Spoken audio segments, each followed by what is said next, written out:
Hi, Jeff Adorno from Earthwalker. I'm going to be taking a small group of people up this glorious mountain, Mount Shasta, for the next couple days. We're going to go up about, 7,000 feet to ultimately 14,100 feet. Takes a couple days. It's only about 10 miles round trip, but it requires a lot of endurance and strategic planning, and not for the faint at heart, but it sure is an amazing, beautiful experience. Whenever I climb a mountain, I see it like a meditation. I climb with intention, questions in mind, and I do my best to be open to answers, because the answers I receive when I'm out in this kind of wilderness are beyond me and of high value. And I want to take you on this journey of climbing up to the summit of Mount Shasta. Hope you enjoy this. The journey begins. This is a really great map as a reference point. We are here at Bunny Flat, 6950 elevation. We're gonna go up the traditional route. We're gonna go, it's 10 miles round trip, but the elevation gain is over 7,000 feet. So it's a butt kicker in 2 days. We're gonna go right up the gully here, up Avalanche Gulch, past Horse Camp, through to Helen Lake. We'll camp there, that'll be base camp, right around 10,400 feet. And alpine start early in the morning, 2 a.m. and go up this steep face up to the Red Banks, Misery Hill, and finally 14,179, if all goes as well. Journey begins. So I want to just give you a really brief summary of gear if you want to do this hike. So some basic necessities that you need for this hike, of course, is an alpine kind of tent, 3 or 4 season, a 0 to 20 degree bag, little stove, sunscreen, hat, but some stuff that you just can't get up there without are some crampons. And so with the crampons, you need some boots. They're going to be crampon compatible. They're stiff enough to wear those crampons nicely. You need an ice axe, you need a helmet for rock fall, some glasses, some goggles, a decent pack to get yourself up there, first aid provisions, little survival provisions. So those are some basic necessities. What I like to do is in my truck, I like to bring as much as I can think of. When you get up here, you decide.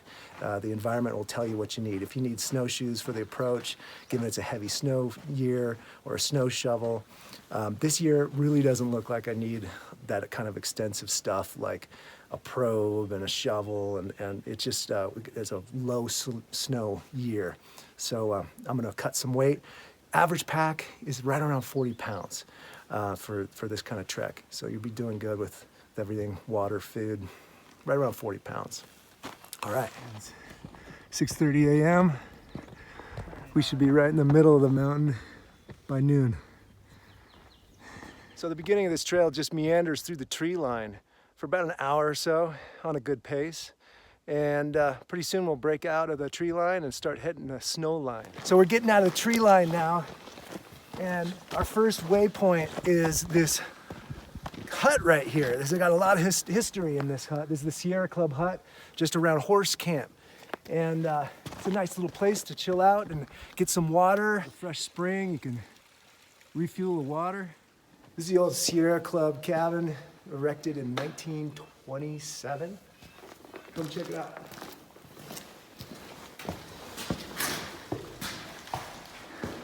Yeah, there's a myth that somewhere in this cabin there's gold stashed in some of the rocks. Because one of the caretakers back in the day, he used to pay for his provisions with flakes of gold and nuggets. So who knows?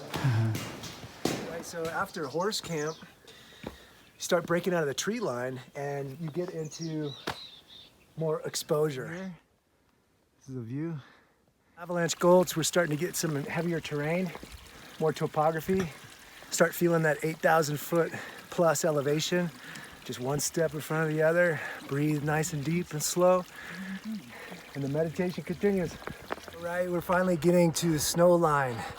GPS says 9,230 feet elevation at this point. Just one foot in front of the other. We're making it right up there. That'll be base camp, Helen Lake.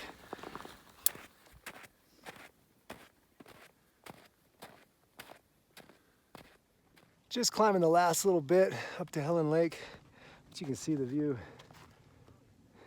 We finally made it. It's only been about 3.5 hours. It wasn't terrible. We're just over 10,000 feet. This is Helen Lake. This is where we'll make base camp, and we'll have a early morning alpine start tomorrow and go for summit. So now just to make tent and refuel and pass the day in this beautiful environment. So a couple things I want to say about alpine mountaineering is never take the mountain for granted.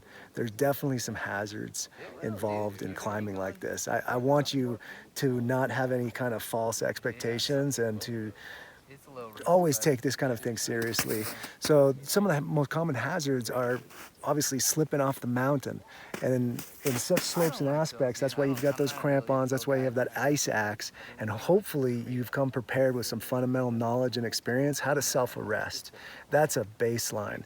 Some of the other hazards you have out here are rock fall, and depending on the conditions, definitely avalanches. For the rock fall, you wear helmets. For the avalanches, you just have to understand, weather patterns and how the snow load works. It's wise to come out here with a little bit of knowledge, knowing the hazards, the signs, and doing your research before you get out in the field.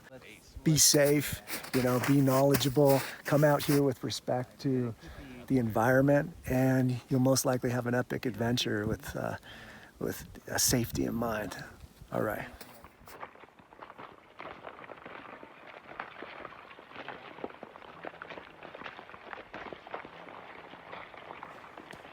That's pretty sketchy.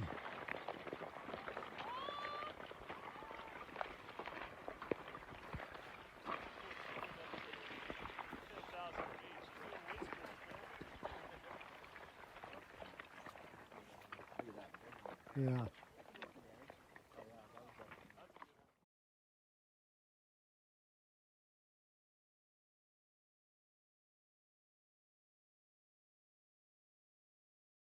Early, 1:30 a.m., getting ready for the climb.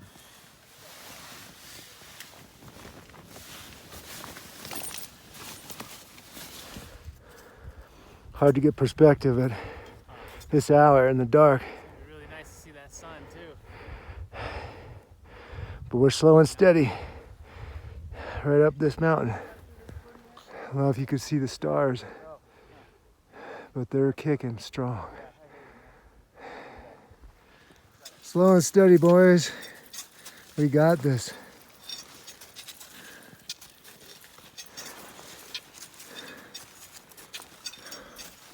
Keep on trucking.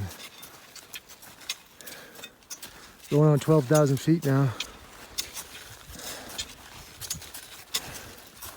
What's going on? Hey, 12,700 feet. You can see the sun rising a little after 4:30. Little crescent moon action out there. Beautiful.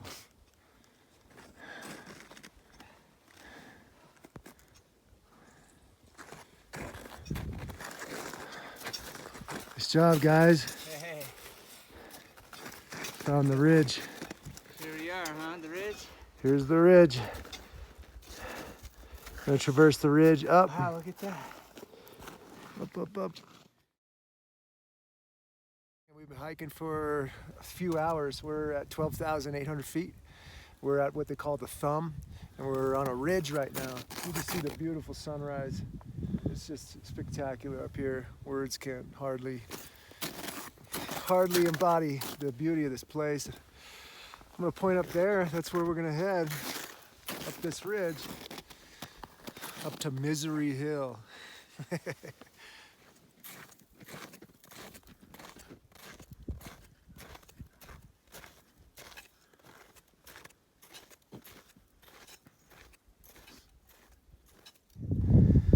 All right, we're at 13,229 feet. It's 5:30.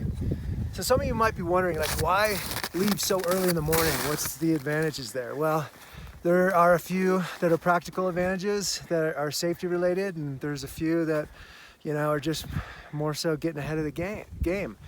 So first off, in the morning when it's cooler, at night it's cooler, the snow's in better condition. The snow has more integrity, it's less likely to move underneath your feet, it's less likely to move off the mountain and cleave off in a worst case scenario like an avalanche. You know, getting ahead of the herd is also an advantage. You know, less rock and ice fall coming down on you. If you're too tightly bunched up, is something to be conscientious of. An alpine rule in general is just to summit before noon. Like, you don't want to be, nothing good happens on top of a summit after noon. So those are some of the reasons why we hit it so early. So on to Misery Hill. So sometimes you got to climb straight up a mountain, but if you can help it, give your muscle groups a break and vary it up. Kind of dance up the mountain, do some S's, do some zigzags, change up the muscle groups. Sometimes you can do this thing. Sometimes you can do the walk, the duck walk. But point being is, you don't always want to walk straight up a mountain. You're going to tire yourself out. There's smarter ways to do it. Just a little fun tip for you. So the high altitude affects your physiology. Everyone's a little bit different with regard to how it affects you, but just some general things you should know is that if you start having symptoms of high altitude mountain sickness, you may find yourself a little disoriented, feeling some vertigo, maybe a headache, something like that. Those are slight symptoms. You know, worst case scenario, you're getting into like cerebral edema or pulmonary edema where you have swelling or buildup of fluid. You know, in such cases, there are medications you could take, but the ultimate treatment is to descend if you're really getting some of these heavier symptoms. Always be tuned in with your body, always be safe, you know?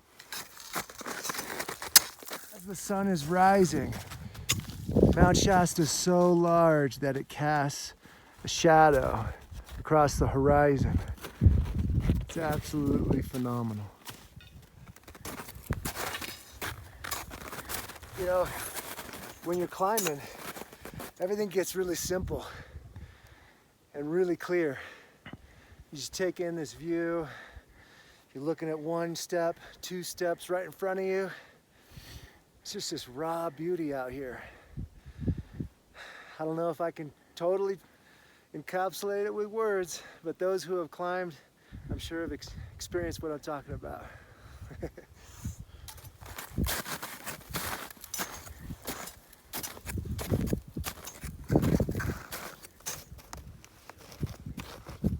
Righteous.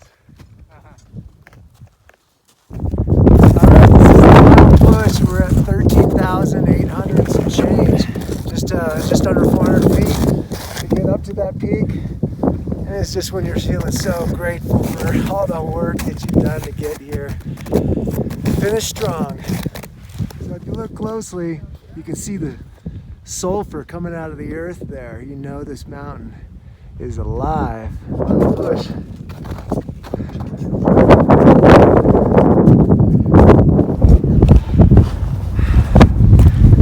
know, I think that everybody on some level has a desire to connect with something greater than themselves, you know? Everybody does that differently.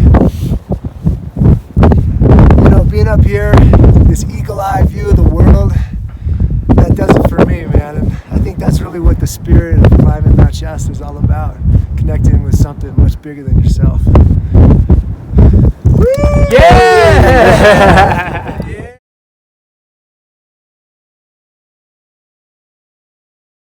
One of the simple pleasures about this climb is that on the way down, when it's safe and the aspect isn't too crazy, you can use your ice axe to kind of controlled self-arrest down the rest of the hill.